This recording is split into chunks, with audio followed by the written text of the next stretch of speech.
Hello friends, I am Chintan Joshi from Nalanda Vidyalaya Virpur Morbi, and today in the subject Business Studies we are going to discuss about chapter number 2, Principles of Management, and our today's topic for the discussion is Fayol's Principle of Management. In the last session we have discussed first 3 principles of management given by Fayol, and today we are going to continue with the 4th one. Principle number 4, Unity of Command. According to Fayol, there should be one and only one boss for every individual employees. If an employee gets order from 2 supervisors at the same time, the principle of unity of command is violated. The principles of unity of command states that each participant in a formal organization should receive order from and be responsible to only one supervisor. Fayol gave a lot of importance to this principle. He felt that if this principle is violated, number 1, authority is undermined. Number 2, discipline is in jeopardy. Number 3, order disturbed. And number 4, stability threatened. The principle resembles military organization. This is to prevent confusion regarding tasks to be done. So, unity of command, in simple words, we can conclude like that there should be one and only one boss who will give orders, who will give commands to each and every employees. And if it is going to be violated, it damages or it creates risk for the organization. This principle has been arrived on the pattern of military organization, where only commando is going to give command to its army. Let me have discussion about 2 examples.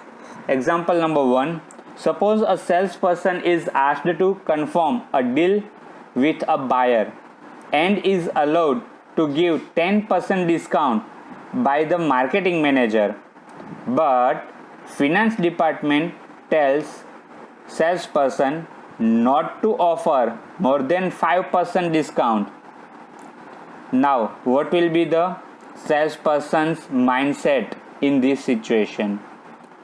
Second example, for production manager command or instruct supervisor to produce X product, but sales manager is commanding or instructing to produce Y product, considering the demand of the market.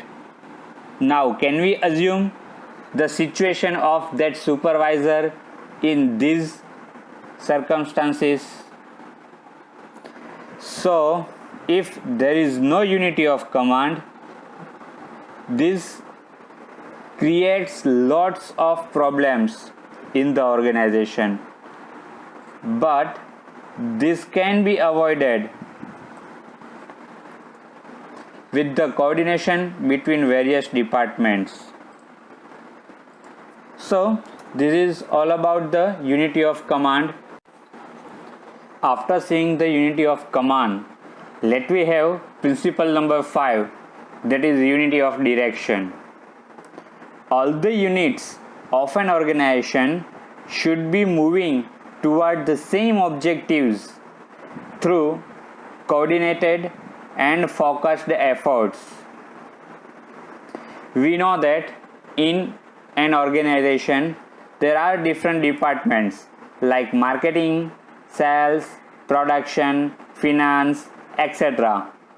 And all these organizational departments have their own individual objectives to complete their task, but at all these all departments will have a common objective which can be called as the organizational objectives, and that should be achieved in one direction. Each group of activities having the same objective must have one head and one plan. Each division of an organization must have its own in charge. Over here the keywords are one head and one plan, as well as its own in charge. This ensures unity of action and coordination. For example, if a company is manufacturing motorcycles as well as cars, then it should have two separate divisions for both of them. Each division should have its own in charge, plans and execution resources. Let me simplify this principle of unity of direction.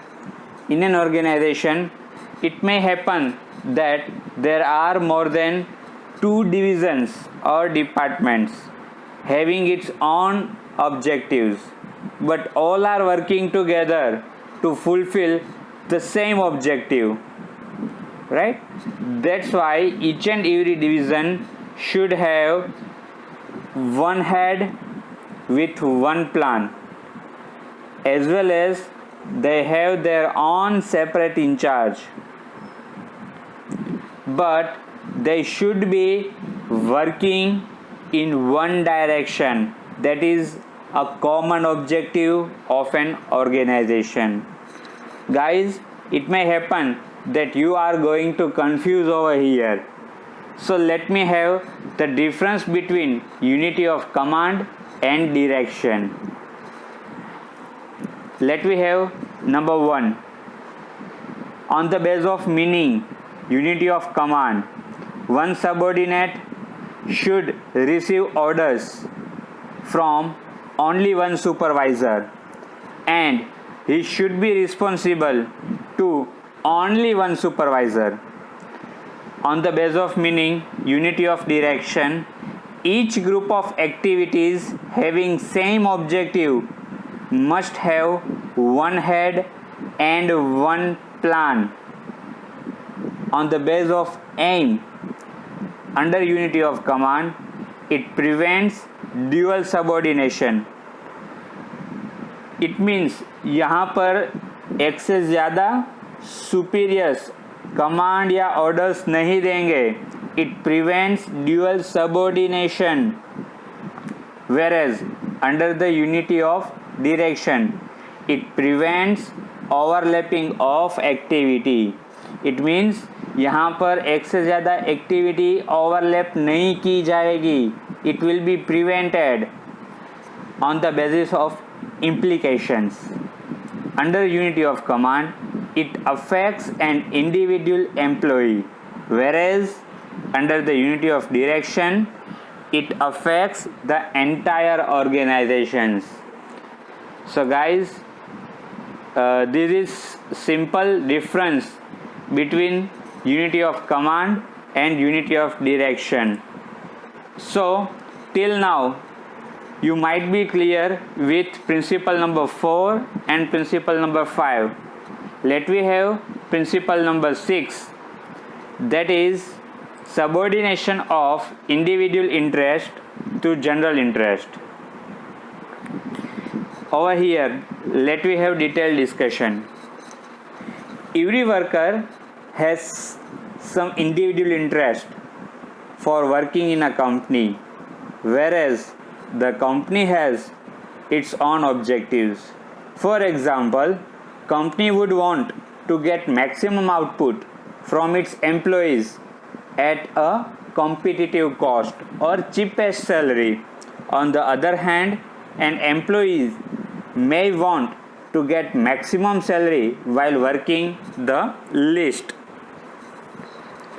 The interest of an organization should take priority over the interest of any one individual employee, according to the Fayol. This is so because larger interest of the workers and stakeholders are more important than the interest of any one person. Say for example, if a manager is willing to have the promotion, but he is not considering the organizational objective and just focusing on its own departmental objectives. Let me clear this example with more words. Say for example, if a marketing manager is trying to achieve his targets, as well as a production manager is also trying to achieve his targets, but both are not looking over the organizational objective and they are just focusing on his promotion or increment, what will happen in these circumstances? Right? So over here we have to consider that individual interest should be not more or greater than the general interest. In simple words, if organization goals will be achieved, by default individual goals can be fulfilled. If company is going to earn more profit, employees will have more earnings. So with this, guys, today we have discussed principle number 4, principle number 5 and principle number 6 given by Fayol. Today we are not closing our discussion. We will continue this discussion with rest of the principles in the next session.